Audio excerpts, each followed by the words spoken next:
Let's take a look around a former RAF airbase. It's Silverstone, 3.660 miles, 18 turns, and some of the best corners on the planet. It's Bethlehem for Formula One. This is where it all started in 1950.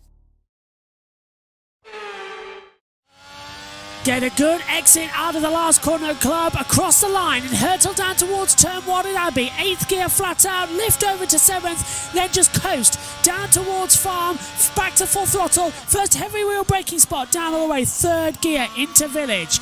Too tight left-handers coming up, the loop as well, which opens up the throttle slightly before a fast attack into Aintree. DRS open as you enter down the Wellington Straight towards Brooklands, reaching maximum RPM as well. Fly the car in 5th gear, control the acceleration as well, through Brooklands into Lovefield. Double apex corner as well, be careful not to make the car slide out as well, and attack through a long sweeping right across the National Start Straight at Woodcote. Next up, it's the fearsome Cops corner. If you can take it flat out, perfect, but don't be afraid to brake and lift down to 7th gear. Attack back to full throttle for the first 2 parts of the Maggots-Beckett's complex. Flat out before lifting slightly as well, 7th gear. Beckett's requires quite a lot of braking as well, down to 5th gear as you attack onto Chapel now. Open up the DRS once again and down the Hanger Straight. Once again, the engine is singing as you head down towards Stowe, named because of the Stowe School just behind the grandstand. Flipping the car in 5th gear corner as well, down the slight crest down towards the pit lane entrance, in towards the Vale chicane, brake at 70 metres into 3rd gear, flick the car into the left, then the right. It becomes double almost apex because it leads into club at turn 18 across the control line, and that is a lap of Silverstone.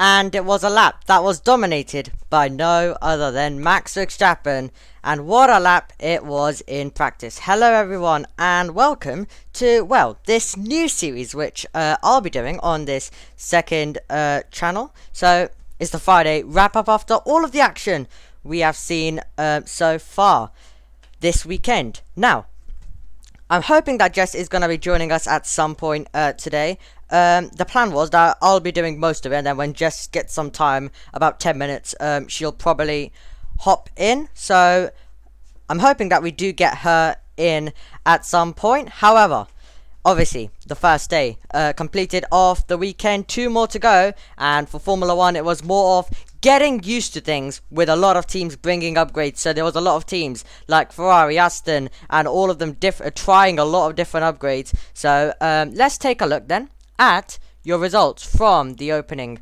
practice session we had for Formula 1, and it was a Red Bull 1-2 with Max Verstappen, as we all expected, dominating the first part. Was complaining about no grip, driving on ice, and a lot of other stuff. However, he was the one who topped it, so unsure what he's talking about, but there was quite a few drivers who were struggling for grip, including the man who finished the session in 11th, De Vries, who had a bit of a moment through Lovefield and Woodcote. So, let's just run you through the order then from the FP1 session. It was Verstappen ahead of his teammate Sergio Perez as he tries to return to form fully after returning to the podium last time out in Austria.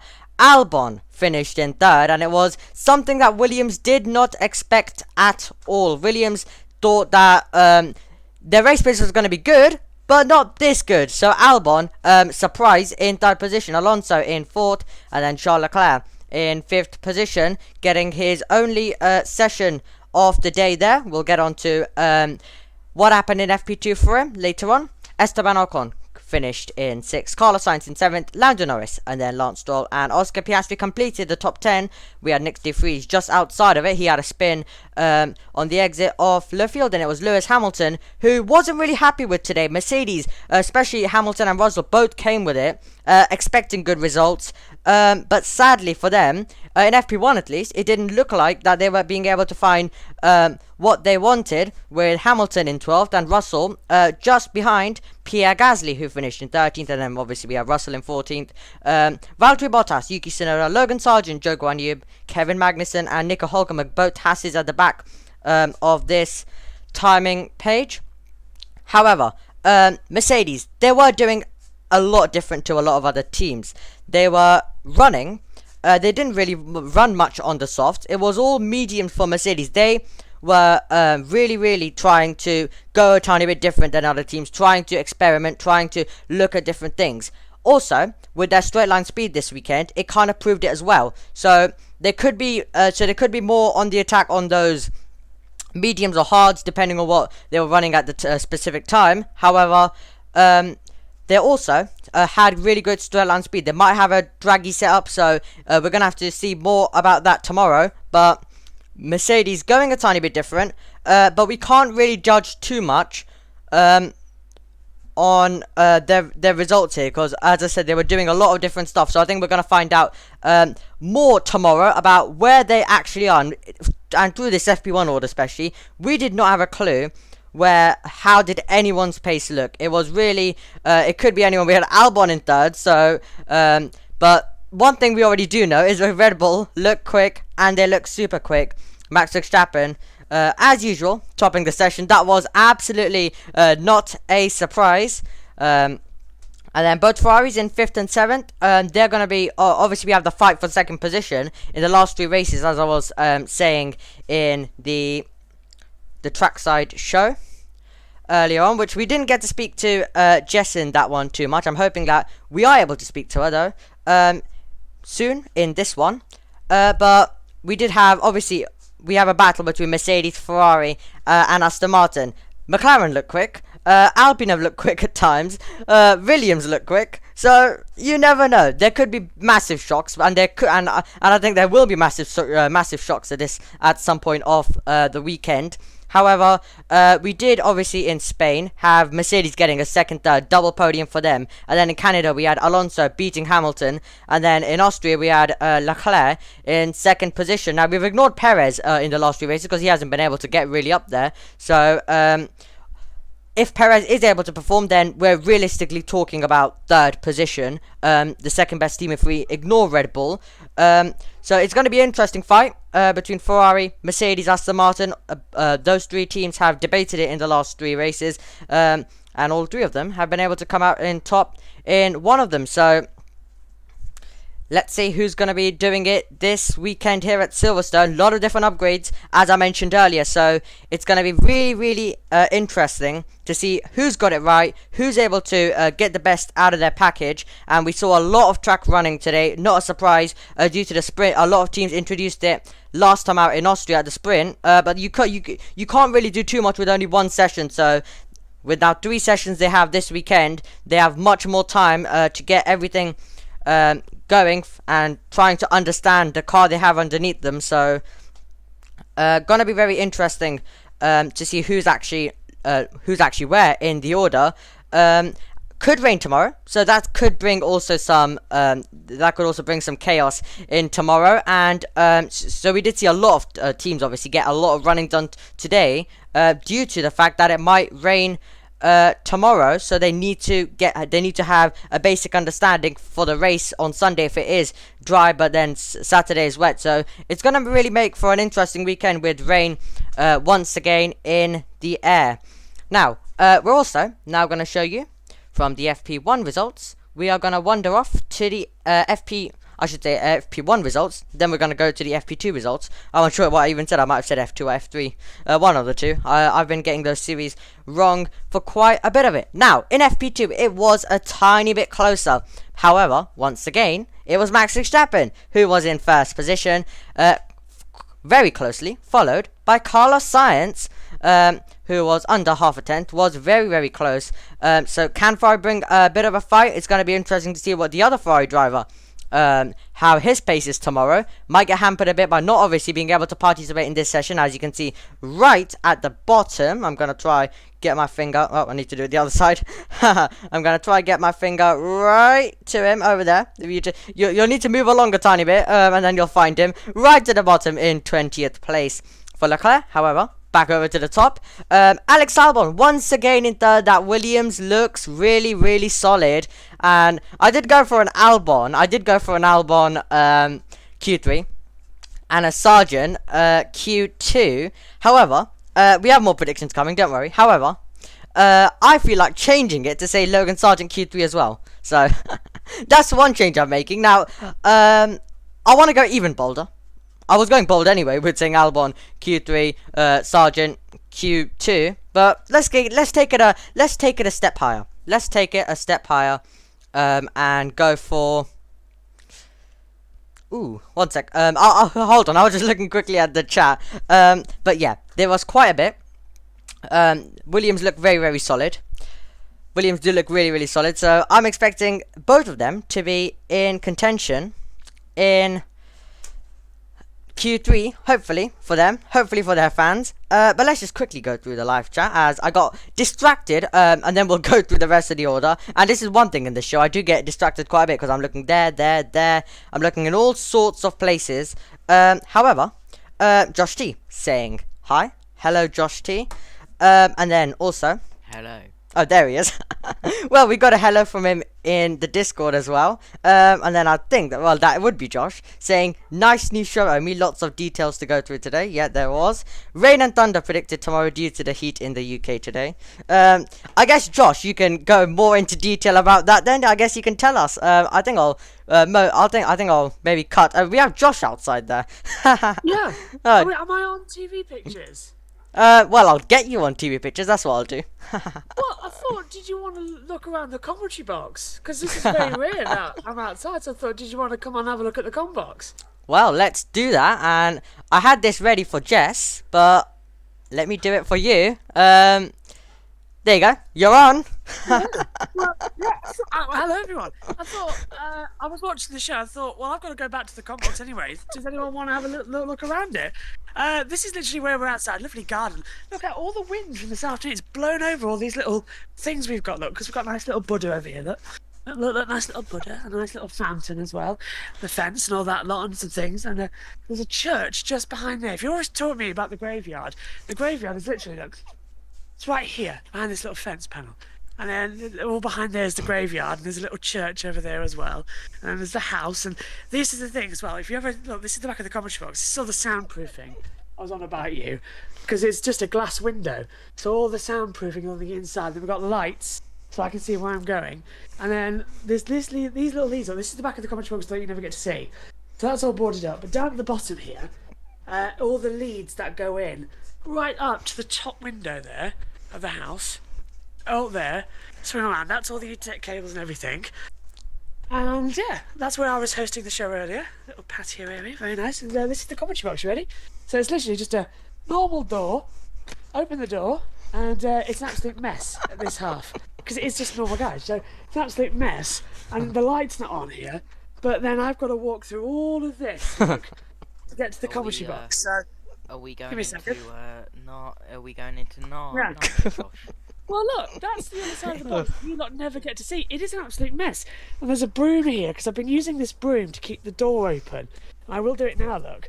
You just literally put it through the door handle, and then it keeps the comp box nice and open. But here's the box, look. So I'll walk in. I might have to flick the light on, actually. So this is how I have to turn the light on as well, with the umbrella, because the light switch, hit the monitor, is directly behind the television. So, so I might lose you here. It's a bit of a reach with your arm. There we go. Lights on. Why have you done that to yourself? I don't know. It gets harder and harder. This is a chair I sit in, but this weekend's got all our muck on. The Doctor Who DVD that was down here and that's moved over. But look, we've got the spare headsets, mics, track notes, everything else. And then this is the commentary box. Look, this is what you normally get to see, because we're usually live on air. Televisions and everything. Here's the little wall of info that we stand behind up here in the box. The GTO Mega chair, great chair. This is what you never get to see, look, behind. Old HD machines and stands as well. And look, VCR. Look, guys, you don't know what those are, do you? You two. That's a video player. There's a chainsaw as well for trees, because we used to have trees. All my notes, look, this is how much I've got, look, dating back 2013-14, 2012. That one there's 2011. Then all my notes are piled up here in case I ever need them. I've got one open here from 2020. See, look, so I've been going back through from the Nürburgring. That's a Canada track map that from this year that hasn't been filed yet. Look, Austria's still up on the television stand. Because on this monitor, look, there I am, hello. That's how we view the pictures. So we get the Sky F1 feed or whatever we're commentating on there. Just below, I like to keep a track map, but that's still in Austria. I have not yet changed over to Silverstone. Over here, I usually have like the pit lane map. There's all our plugs behind. So in the morning, I've got to reach over and switch them all on. Red on air light, very helpful, because if people come through that garage door, if they see that straight away, so they know if we're on air or not. This is the monitor you're on, guys. So you're usually here. This is how I see you. You three usually here. Across this monitor. Here we get race control messages. This side we get the track map. This monitor is usually quite far down. This is our timing screen. So here we have the data, race control messages, speeds, the world clock, and this is what tyres they're on. And it's on a stand this weekend because this little monitor is new. It is a bit dusty, isn't it? We don't notice it when it's on. This is what I was talking about this morning, about how, look at this monitor. Look, it's so old now. It's got like a list of clay on the top of it. It's really awful. But this monitor is new for this weekend, and just for this weekend. That displays the Channel 4 image, because sometimes there's a different picture, so we need to see it. This is some hand sanitizer. But this is a very crucial iPad, because on here we get to see all the onboards from the drivers, some race control stuff, and that's very, very handy. It's also a backup timing monitor. Look, this is what I've been doing, look, for today. And Naomi, you might like to see this, look. This is all the footage from today's track action from Sky. So we record it all, we process it all, and it all gets put into here. So that's what the computer's doing. But on this monitor, I'd have the OBS open, and that would tell me who's on live and all that lot. Up here is usually a timing screen and sometimes USON, like timings here, USON here. That's the computer just behind. Look, it's got USB stick in. There's the famous boom mic as well. Got to be careful there because there's loads of tissues on the floor because we had to mop up something in the commentary box that spilt over. So look down there, look, not nice. So we haven't moved that out yet. Keyboard, mouse, wireless charger for my phone that I'm currently using. This little device here, this connects Ethernet and your HD pictures, and that puts us on HDMI. It all connects via USB-C. There's another one here, and that takes us up to that little big monitor. My iPad sits on here. This is literally just a toolbox, plastic toolbox, but I keep it because inside, if I open it up, it's got an emergency SSD in case we need to get some footage off. It's got the Allen key for the timing monitors and spare Allen keys and all that lot. Little bits of nails as well. Don't know why they're in there. But inside, I keep a backup flash drive, a mouse, a case for my earpods, backup inhaler in case I ever get short in the commentary box, and some board pens and some other stuff. So that's basically what's kept in there. On the commentary box, this is what Ian Birch, by the way, I'm flashing around here. Ian Birch may not be in the commentary box every single weekend, but he still does a hell of a lot of information. He records all this stuff, so he's sat down, he's recording it all, and this is how we do it, little post-it notes, and he writes down what everything's been on. So today, look, it's been like Silverstone on the green stick, drivers press conference, F1 show, Lando on this morning, F3, F2 practice, F1 practice, how long it is, 339 minutes, 5 hours, 39 minutes. So I know exactly how much it is for all the processing stuff. There's a couple of those on the comms desk as well. Me and Megan do use... look at that. I've had to mop again. That's actually from my pocket because I was sneezing in the race. I just left them on the desk. How bad for me. Me and Megan do use post-its as well to communicate with each other in the commentary box. This is where I stand. So this is my side of the commentary desk because I get all the screens as well. Ian Birch is usually in the middle and Megan's usually on this side of the box. This is her headset here. So she'll pick that up. Look, if you look, actually, this is what I was on about. Look at how good Megan's ear cups are. They're the same age as mine, and they are perfect. Nothing wrong with them. Take a look at mine, however, and they are literally... Well, Josh, you wear them more. Falling apart. Yeah, I I'm know. guessing that's because you wear them way more than Yeah. Megan. Yes, they are literally falling apart, and also they're so sweaty to put on. That's what the microphone normally looks like, but it came with this filter. But we realised it was getting too much of the P's and Q's, so we added these larger pop filters, and they just literally slot on the side there, and away we go. Megan bought me this Christmas 2021, my favourite race of the year, Sao Paulo in Brazil. Little track map notes. This is what I keep all my little things on. My friend Luke made me this.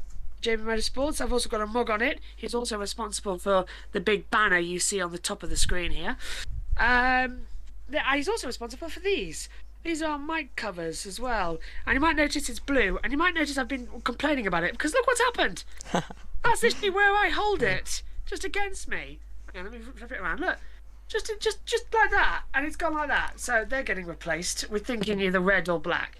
Commentary box wall. This is what people always ask me about. Now the stats are still the same from Austria, but that's how I have my wall set up in the commentary box. It's literally just a nice piece of thing. Because look, it's literally a brick wall, more soundproofing. Look, I want a Vax. That's behind the other side. But literally, there's soundproofing behind this as well. And then this is a nice little tarpaulin that we nailed up. That was drawn quite funny a couple of months ago during Le Mans when I said I wanted some. Yeah, during Canada. Do you remember that got drew? That stayed up there. Here, this is the Drivers' Championship. I highlight every driver's victory, so I keep a tracker of them. And it gives me, look, I've also noted down there sprint winner for Max in Austria. Second page of that as well. There's a cobweb over this. I've got to move that. Constructors' Championship, exactly the same thing. Red Bull dominant. I create this myself, and I'm very proud of this. Sorry about that. This is my stat sheet. So if you're ever wondering what I'm commentating on and say Max Verstappen 41 wins, whatever, 42 now, this is it. So it's got driver number, but it cut off last week. I was really annoyed. Driver, the team, date of birth, starts, wins, poles, fastest laps, number of podiums, best grid, best race, world titles, first race, first win, last win, and I do all that by memory. I do all that myself because there's no stat sheet. The same for the teams as well on the other side. And then further down I have like the local stat sheet from the FIA that gives us last year's results, another little track map, this weekend's tyres, and some fast facts I like to throw out in the commentary for a red flag or something like that as well. I create this little page myself as well on race morning. As you can see, we didn't use it in Canada, so I scribbled it out and wrote Austrian. That's because it was supposed to be a wet race. It turned out dry. Literally tyre compounds, what we've got left and everything. If it's a wet weekend like we had last weekend, we've got like 2 inches for wets, that sort of thing. I create this as well. Friday stats, I like to have those in the box ready for Saturday morning. So in Austria, it's first practice followed by qualifying. So that's all there. And I stick it up in a variety of forms. Last week it was just that pattern I like to do as well. But yeah, that's pretty much all that we are in the commentary box. It's just, that's how we do it. And I just sort of either stand. I've got a marker here, look, on the floor. This little marker, this tells me where I can stand for the green screen. And that's underneath the commentary box. That's what you don't see on the floor. All this, that's how much it takes. And backup headsets, that's how much it takes to broadcast. Some wheels, there's a pedal there because I also use R Factor. But that is how much it takes to do a commentary in Formula One. So all that stuff hanging around is quite often bad. I want to talk to you about the bus mixer. Do you know how I do the track audio, guys? Literally, it's a cable at the side of the television at the top there. I don't know if you can see it or not. And it goes into these speakers, and then I take a normal little lead into the side of the outspeaker, and it's just a normal little lead on an adapter, perfectly normal adapter. But because it's a stereo adapter into a mono plug, it cancels out the radio. It cancels out the commentary and just gives us the audio. So there's me, there's Megan, Dad's on 3, world feed's on 4, you're on 5 and 6 on the aux, and there's the world feed. This is how it looks. So I'm on 1, Megan's on 2, Dad's on 3, radio mic, that needs change because that's now track audio. You're on aux cable, so you're always set up there. Normal levels change each week, but normally I stay around about there. Megan is slightly louder than me because she's quieter. Dad usually is around there because his mic's a bit more powerful. Track noise usually stays around about there. You guys flick between here or there, and if I really can't hear you, it's up to the maximum. But with Josh T on the box, it's usually down here because we're all being deafened. I joke, it's around about here always. World feed, that always stays just below the minimum. This little thing here, this is brilliant. This is talkback. So this enables me, if you ever see Josh or Omi talking, and me and Megan are in the same box, me, Megan, Ian, Bunch, and that lot, and you see our lips moving, we are talking, but this talkback doesn't go anywhere, just to our headphones. So we always have that around about there, and if we want to say anything, we can mute our mics, and it mutes out to track audio, but we can still hear ourselves. And if we want to back, we just unmute. So if you ever hear me coughing, I press that button quite a lot. In fact, I've pressed it so much over the past 4 years. It's just actually okay. And then Megan's has barely ever pushed. Ian Birch's is on because that's the track audio. That needs to be off. And yeah, that's basically it. That's how we do the commentary box. It's a nice little system. And yeah, I thought you might like to have a little look-see inside the commentary box on your little show, because I'm liking this Chronicles, and I thought I'd help out before Jess got in. And I know that Jess by the way, Jess's train is delayed by an hour. Oh, well, it looks like she's not going to get here, but at least she's here. But you're there, so yeah, that's the comment box. I've got to head out of the comment box now. And look, this is how I walk out. Look, that's the light. If you ever see me cursing about the bleeding light, it's that thing. Because, literally, it's right there. We stand here and we get cooked week in, week out by that thing. But yeah, that's the commentary box. And we just leave and move the bush, throw that away, close the door. And that's your tour of how messy JB's commentary box is. Yeah, it's not the greatest.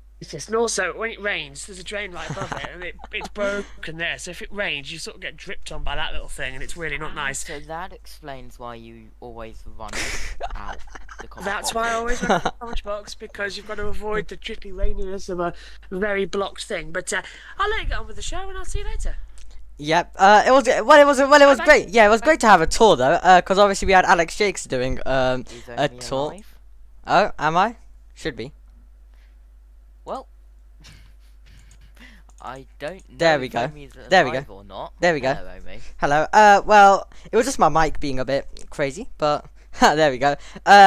Well, then, it was great to have Joshua Birch giving us a bit of a tour. We had Alex Jakes doing it last time out in Austria before the sprint race. He said that you don't get all of this, but here at JB Motorsports, we all do, to be honest. We all do get a bit of live timings and stuff, but Josh gets it all now.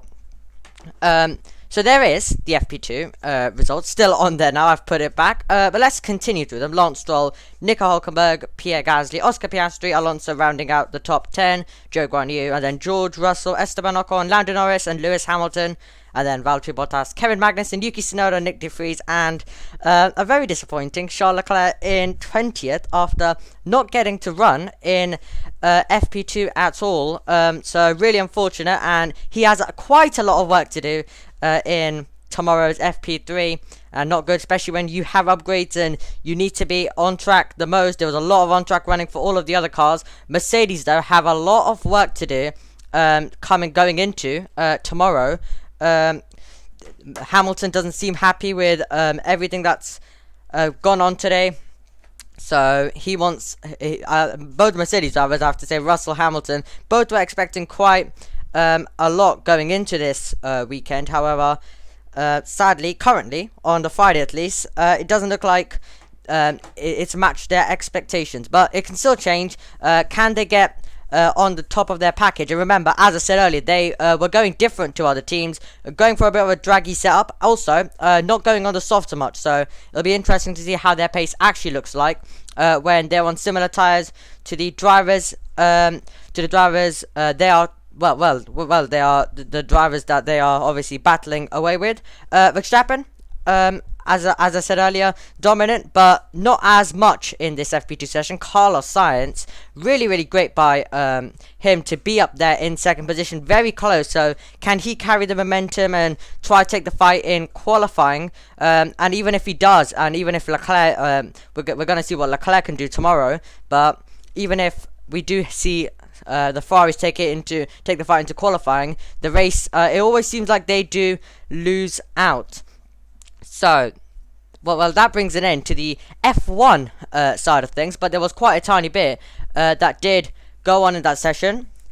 So, De Vries, it wasn't the best day for him, even though It is only practice, but he did end FP1, as we'll cut to it now. So there you go. If I remove FP2, then you will be able to see the FP1 results. There you go.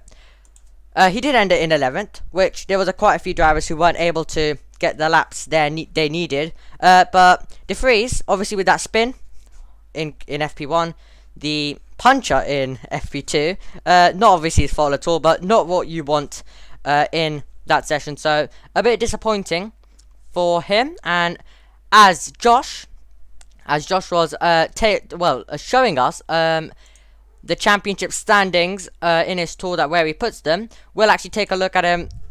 But obviously it was a bit blurry at the time because Joshua was on his phone, so not really the best. However, should be now, as you guys should have it on your screen. So Max Verstappen leads the way with 229 points, and it's been a great season for Max Verstappen. And actually, I will move this one a tiny bit if we can. I'll move it a tiny bit down so you guys can actually see some of the other stats with it. So Verstappen, 229 points, 7 wins he's taken, 6 poles, and 4 fastest laps in this season. It's been absolutely brilliant for Verstappen. He looks to continue that here at Silverstone, a circuit that is not gone the best for him in most races. He did take the win of the 70th anniversary Grand Prix back in 2020 in the second race. Perez in second position, but he needs to make sure that he gets some good results, because you have Fernando Alonso in third, who has looked pretty good. However, in the last few rounds, when Ferrari, Mercedes coming back a tiny bit at Aston Martin and finishing higher than him, it is closing in that battle. However, Ferrari not being able to be consistent at the beginning of the season, costing them a bit. Same thing can be said about Hamilton. It was Russell who was outperforming Hamilton quite a bit earlier on in the season. It looks like it's changed a bit, and it's Hamilton now with the little edge. He also has the edge in the championship by quite a margin, because Hamilton in 4th, Sainz in 5th with 82 points. He's 10 points clear of Charles Leclerc, and then George Russell in 7th. So you have Hamilton in 4th, Russell in 7th. So even after Russell having a very good first, even though we're not to the halfway point of the season, I guess the first half of what we've seen so far, but the second half more towards Hamilton. It's going Stroll in 8th, Ocon in 9th, Norris, and then Gasly. And then we will move this one tiny bit back. So then you can see Nico Hulkenberg in 12th position with 9 points. And then we are now going to move over to the second part of the standings now. Couldn't fit it all in one screen, so decided to just do it in 2 parts. Albon in 13th, Piastri, Bottas, Joe, Tsunoda, Magnussen, and then we have Logan Sargent and Nick De Vries yet to score points this season. If there is chaos, I think Sargent has a chance. With how quick Williams are looking, they are looking absolutely rapid. So that's really going to be interesting to see. And then we'll just quickly also take a look at the team's championship very, very quickly. And then we'll move on to some F2 and F3 and more topics. We have Red Bull, obviously, in the lead with 337. Once again, I think I'll try and move this one a tiny bit down so you can get all the stats in there. Hamilton, well, I don't know where I got Hamilton from, because we're not talking about that right now. Red Bull I was about to say something about Hamilton, but we'll first of all take you through the team championship. Red Bull with 337, Mercedes in second position with 178. Now this is where the battle is. Red Bull are miles clear. Even if Perez doesn't perform, it is really going to be Red Bull in first position. However, the battle is for second, with Mercedes 3 points clear. Then Aston Martin with 178 and Aston Martin with 175. You need to go a bit back, a few points back to get to Ferrari, who still have a chance. They just need a few good results, and they're also in the fight. So I would say they are in the fight. They just got to get their results together pretty much. Then we do have quite a bit of a gap to Alpine, who are in 5th. And then McLaren in 6th. But with McLaren performing a bit, I think they can definitely beat Alpine to that 5th place. If they can score points in the next few races. McLaren do look strong. Haas in 7th, Alfa Romeo in 8th, Williams in 9th, and I think Williams could be a team that maybe bumps themselves into 7th if they can also score some good points. Albon, the Williams, Albon obviously scoring points, scoring points for Williams, and Sargent not being able to so far this season. but I think Albon can continue that. And then we have AlphaTauri with 2 points, with Yuki Tsunoda scoring those ones. Nick De Vries still yet to score, along with Logan Sargent, as we mentioned earlier on. So that's how it looks standing wise going into this race. But Hamilton, as we said earlier, complaining. Something is wrong with the Mercedes, obviously not having the best of time, not having a good time at all in Austria with all the track limits drama and all of that going on. And also, as we are in Austria, we'll just give you a reminder, which we did talk about earlier on in some of the broadcasts, that they are adding a gravel at turn 9 and 10 to stop all of these track limits issues. So that's hopefully gonna not make us scream that someone's had their lap time deleted every second, which we had to do last time out. Now, we are going to move over to some Formula 2. Let me just quickly. Yep, go on. If anybody is at Silverstone still watching trackside, you may have just seen a plane circulating round the circuit. Now, that is the RAF Falcons parachute display team, which are about to jump out of their plane from around 6,300 feet to do a parachute display for you. Yep, very interesting. So if you are there, then make sure you take a look at that. And yeah, I've just seen your DM, so I should keep my phone open then, because I didn't really get to see that earlier on. However, as you can currently see on your screen, 11 thousandths. This was in the first few runs of Formula 2. That was absolutely brilliant. Josh was going crazy. I was going crazy when that happened. They were also close because the dams matched each other's lap time. Then Fittipaldi just went 1,000 quicker. Vesti a tiny bit more back as well, but very close. Formula 2 qualifying in the first few runs there. However, we didn't get too many runs due to, obviously, we had the red flag with Cordial finding the wall. And Vesti's lap also was deleted after this. So, by the way, this was a lap that was deleted, but thought I'd just put it in there with how close that part of the session was. But then, obviously, we got the red flag for Cordial. And it was a lot of chaos as well after that, with the FIA basically reducing the time of the session and red flagging it at the same time, which Joshua got really mad about it. Because I didn't actually know really this part of the rules, but you can't actually reduce or extend the time in a session, in a qualifying session, and it's mandatory for all 30 minutes to be completed. So there was a chance that teams could protest. I haven't seen anything yet, but there could still be protests, which I think they would have said it by now, but FIA is still deciding a few things. Zayn Maloney has been given also a penalty. He's been given 2 3-place grid penalties, so for the next race. So we'll still on here I do obviously have the old qualifying results on here. However, I will leave them because it won't be applied fully so to the qualifying. So we'll obviously, it'll be a bit of a different order in the race, but it's going to be really interesting then, as we now move over to we are going to move over, if I can find it, there we go, we'll move the F2 close qualifying graphic, and we'll bring in the F2 full qualifying. The top 10 will have only, because that's the main part of it. We can look at a few other drivers, but mostly this is about the top 10, where all of the reversing and all of that happens. So Victor Martins taking pole position after all of the chaos. Maney in second position. We'll actually see what he thought about that session in a tiny bit as well. Ivasa in third, Doohan in fourth, Behrman, Fittipaldi, Maloney, Pourchaire, Hadjar, Vesti. That was the top 10, but obviously Maloney is going to be given a penalty in that one. But Vesti obviously stopping the car right at the end of, or near the end of the session. So that's not what he wanted, but Maloney was given a penalty for blocking 2 drivers who are in this top 10. 4th place runner Doohan, 4th place finisher I should say Doohan, and 8th place finisher Pourchaire.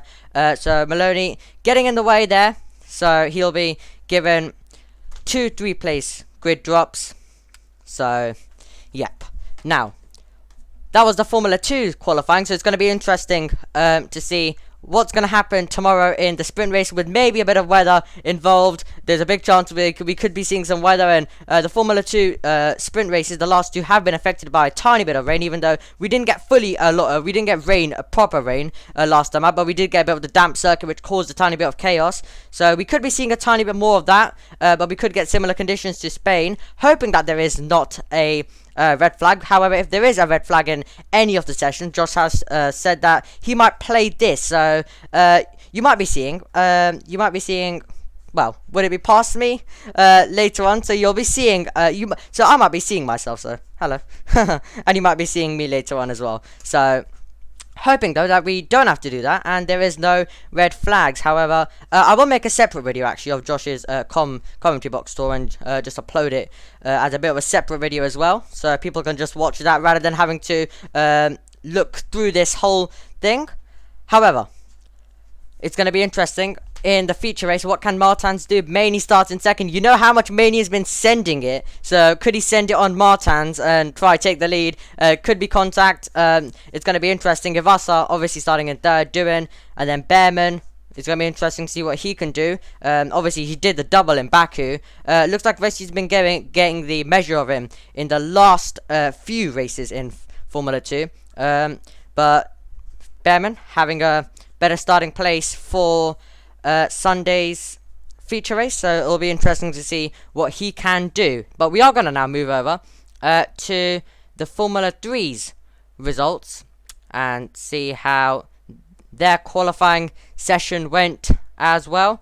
But also we did have earlier on Zach Brown praising Alex Palau, Formula, well, he might get Formula 1 soon, but currently IndyCar driver. Look at he really does do really well in IndyCar, so usually he's my pick for the winner, because that's basically the easiest thing to go with if you want to get it right. Kind of like how if you want to get it right you go with Max Verstappen, so in Formula 1, but in IndyCar usually Palau is the one, and but he has confirmed, Zach Brown has confirmed that there will be no tests. There will be absolutely no tests until IndyCar is over. So that will be interesting then. Maybe some tests when the IndyCar season is over. We've been having a lot of IndyCar races lately. It does start to calm down, and then when the season over, we could be seeing him having a few tests. And he is really a quick driver, so it's going to be interesting to see what the future holds for him, but currently performing really well in IndyCar. But now on the screen we do have the top 12 finishers from the Formula 3 qualifying, which was not chaotic like Formula 2, did not have any red flags, but it was a session where the timing pages were changing rapidly as a lot of drivers were setting fast laps. We had Fornaroli, who took pole position, and then Oli Goethe. Well, me and Josh are sticking with that until we can actually find the correct pronunciation for it, because you have Chris McCarthy, who goes with Oli Goethe, and then everyone says it a bit different, so we're going to try and ask him. It's going to be hard, but we'll try to see if we can ask him and actually ask someone how that name goes.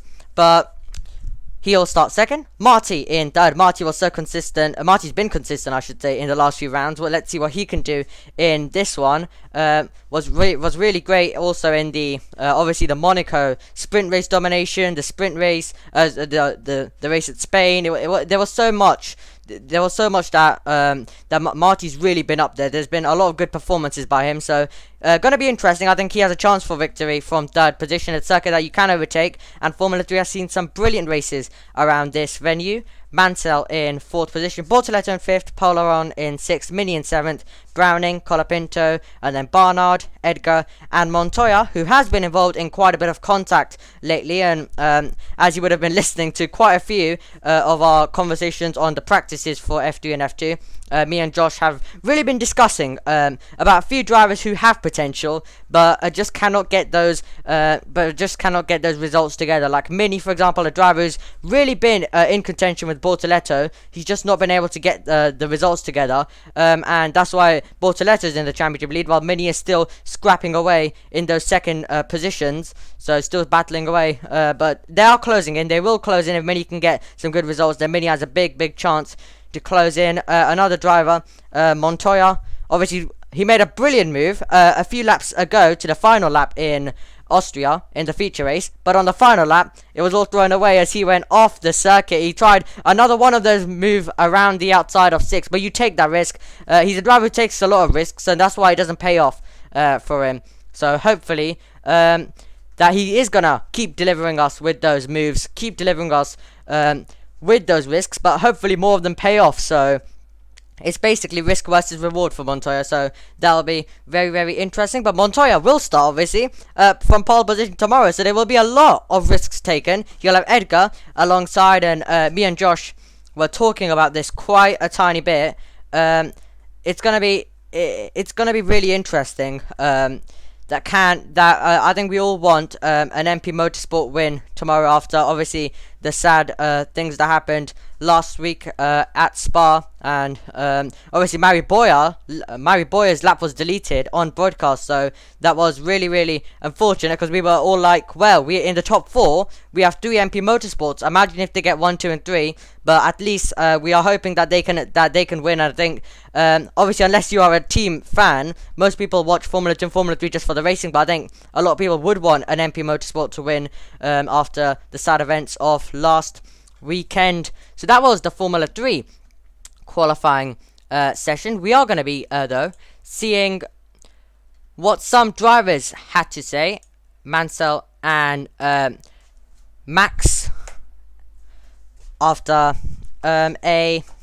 obviously Max making his debut in Formula 3. So we'll start off with Maxwell to see what he had to say. First Formula 3 day done. Not a bad day at all. Our pace this morning was promising. It was going to be hard to keep that up, but we weren't far away. Even with our quickest quali lap being deleted, the more time in the car, the merrier. So exactly what we talked about in practice. Maxwell did a brilliant job, and he was really up there in the practice session, which really did impress me and Josh. And I did say, well, probably he'll drop down as more drivers find the pace in qualifying, obviously not being able to get the laps together in practice. So we did see Max kind of get up in there in practice, but qualifying we knew he was going to drop down a tiny bit, but still very great by Max. And as me and Josh said, he will just continue improving. The more he drives in the car, as you said, it'll be the better. So he'll just get better and better. So yeah, great to have him though on the Formula 3 grid. I think Cresswell, who also joined last week,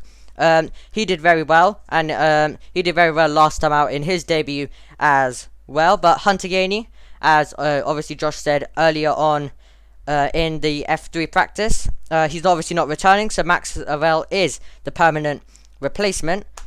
Qualifying in a nutshell, this is what Christian Mansell had to say. P4 with a Campos, third row, podium this weekend. I mean, I wouldn't say no if you're offering. So Mansell knows it's on the cards here, but he is going to have to pull out a brilliant performance. So can we see him on the podium? He's going to have to work for it, but that will be very interesting to see if he is able to do that. So let's hope that we are going to be getting a good F3 and F2 race, especially if it does rain. It could open opportunities, but it could also mean that there's a higher chance of you crashing and making a mistake, which can also ruin your session.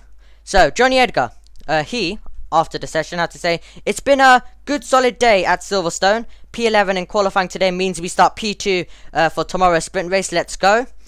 So that's what he said after his qualifying session, and it's really important in Formula 3 to be in the top 12, so you're at least in contention in the reverse grid. You're in contention for a good result. If you're outside it, then bad news. You're gonna have to kind of work your way through the field, and there's only little you can do. So it's gonna be really tricky. And Formula 2 obviously is the top 10, not the top 12. So Edgar obviously though starting second for tomorrow, so let's see what he can do from second place tomorrow. It's going to be interesting down towards turn number 1. If he does get a better start, he'll probably have the lead, but he will be attacked all the while throughout the race. And I think, as I said earlier, it would be great to have a Johnny Edgar win after the events that took place last week, unfortunately. Now there hasn't been a lot of I mainly looked at the top 12 of F3, the top 10 of F2. There wasn't a lot of drivers who have actually tweeted too much, and I couldn't really get all of them in either, but Kushmani, one of the only F2 drivers who I actually looked at, and I found something. So P2 in qualifying at Silverstone. Massive thank you to Campos Racing for the great car. Head down for the races. So Maney has a big chance in the feature race. He's gonna have to make his way through in the sprint, obviously due to the reverse grid, but he has a great position for the feature race. It's going to be interesting to see what he can do. Looking good. We know how he's been sending it, being late on the brakes, and I think we could be getting a bit more of that this weekend here at Silverstone. So yeah, it's going to be interesting to see what he can do. Now quickly, as I'm also now going to put on, if I can find it, it should be here. There we go. You are going to see a motorsport schedule up there, and it's Josh Tees who he created it. You have this season, and you have also next season in progress. So make sure you join the Discord. I think all the links, Josh has all put it together. You can just click the link in the description. You'll find it all there, and then join our Discord. And then in Formula 1 chat, you'll find this, and it is really handy. Go on. I think it's a good idea to mention that I found this on social media and then made it into my own. Okay, yeah, we'll mention that, but Josh D, however, does do a lot of work on this, as you can see. You can currently see, I'm scrolling through it. We have, obviously, touring cars obviously on here, as we know, the calendar, and all of the F1 races that follow as well. Yeah, and then if you go on to 2023 and go down to the F1 Academy column, I'm also in the middle of adding that. Well, yeah, obviously F1 Academy. We're hoping, guys, live for Austin, which it will be, and then we'll obviously be doing it live with Megan and Jess, so that's going to be very exciting. But F1 Academy being added, there's a lot of series which gets added here. So yeah, it is really handy if you're a big motorsports fan, like to watch all of the different type of motorsports. You have quite a bit to. Let me put the link in the chat. Yep. Yeah, putting the link in the chat will be really helpful. So if anyone wants, go and yep. So if anyone wants, just go click on it, and as a motorsports fan, it is really handy. So you know all of the motorsports coming up, and also you can plan for later on in the season when obviously more calendars are announced. What actually works for you, and what you want to go to if you want to go to any events, and there you can plan your weekend. Currently on the 2023 calendar, it's F1, F2, F3, Formula E, IndyCar, NASCAR, Touring Cars, MotoGP, WEC, British Superbikes, Porsche Super Cup, and F1 Academy. But on the 2024 calendar, you can see it's a massive upgrade. F1, F2, F3, Formula E, IndyCar, Touring Cars, MotoGP, Moto2, Moto3, Moto E, Porsche Super Cup, WEC, NASCAR, Superbikes, British Superbikes, might add World Superbikes on there, I don't know yet, and F1 Academy, but I'm kind of running out of colours to add. Yeah. But obviously, my own. yeah, but obviously, as we do a lot, as we're starting to do, when it doesn't clash with other series, we're starting to do a few of the Moto 2, 3 E's all live. So, yep, it's really handy to have as well. But it does mean, but sadly, one thing the schedule does tell us is that we don't get a break at any weekend. Josh won't get a break at all. So yeah, that is only the unfortunate thing, because I went on the calendar and I was like, well, there's got to be a week in the summer break that there is no series, but I couldn't find one. So there is always something going on, even during the Formula 1 5-week break. So yeah, motorsport schedules, really helpful. This, which Josh D adds as much a series that comes to his mind. So it is really helpful to have. It has all the series that you probably do watch. So and the way that I'm doing it is the far most left is the series that JP Motorsports cover, and then you get to a point, and then you get to series which we don't cover, if that makes sense. Yep, so all of the ones that we do here at JB Motorsports, and the ones that get the main priority, we do every week.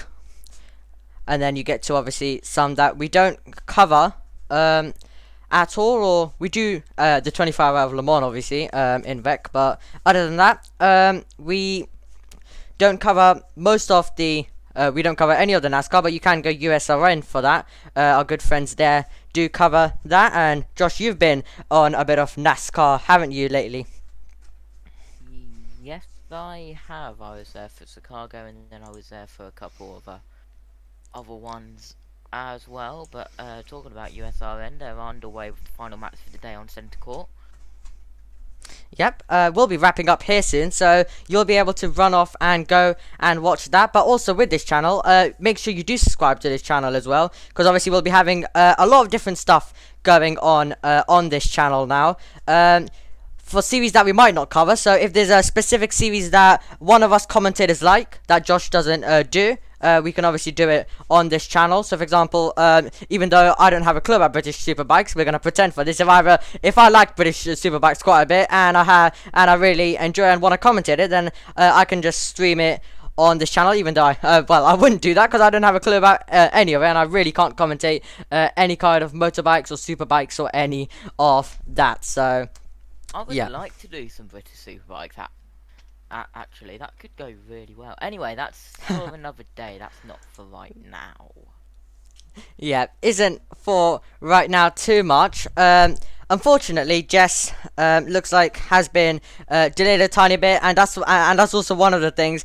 Going to the circuit as well, that's a big issue, to make sure that you want that you obviously get good seats, and especially it's more crucial on Friday and obviously on Saturday as well, because she doesn't actually have an allocated seat. Sunday she does, so she's guaranteed a place, but Saturday, Sunday you want to get a good seat, so you need to get there pretty early in the morning. And that's why even though we wanted Jess on the trackside thing, we were only, if it was working obviously, we were only going to be able to keep her till 15, because she had to run off to get a good seat, because all of the fans starting to come in for FP1 obviously. The British Grand Prix, high attendance, and attendance just improves year on year around this circuit. But Josh D, obviously you've been catching up quite a bit after coming back from school. So is there anything you've noticed after that you didn't say on the live broadcast, or anything else you've seen today, or any other thoughts you have from this Friday so far? I don't think so, but I've just remembered that I'm gonna have to add the supercars to the motorsport schedule. Oh, there is a lot for us to add. However, what we are now going to do, I'm just going to make sure that I've gone through everything that I have over here. And the good news is I have, so what we are now, if I can find it, there we go. We are going to cut over to our weekend schedule to tell you all of the action coming up. We obviously had Friday all done. Saturday, we have the F3 sprint coming up at 9:10 BST, and then we are going trackside. Hopefully Jess is able to join us for that, but if there's a signal, then that could cause issues. I'm hoping to run outside like I did earlier on today during the trackside, just to be also in the sun for a tiny bit.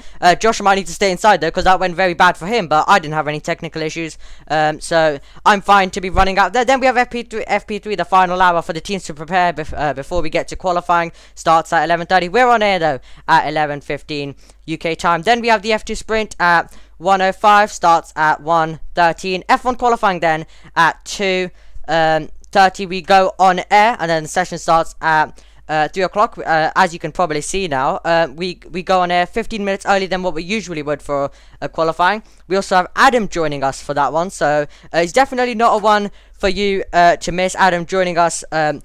He's trying his best to join us for a few European sessions, and maybe a European race this year. So you'll have Megan, Josh, Adam, and then me in the pit lane, and then after that that won't be it for Saturday, because we will have this wrap up again. I'll tell you the timings in F1 qualifying when I'm able to talk with Jess about when she is going to get home, hopefully, because obviously I'm going to be alone for a bit of it, but I'm trying to aim to do it at a time where we can get her in for about 10 minutes so she can give her thoughts on the day. But today's thoughts, I think she'll give right when we go trackside. She'll also give her thoughts on the F3 at 10:15.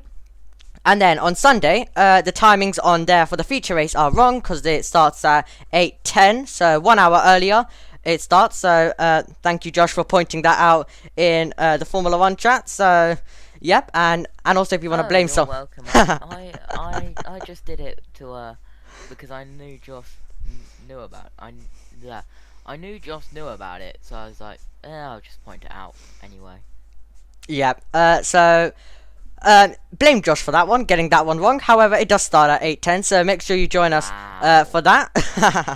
The F2 feature race at 9:45 starts at 9:55 though. We're on air about 10 minutes before that. Then we go on air at 11 for trackside at Sunday.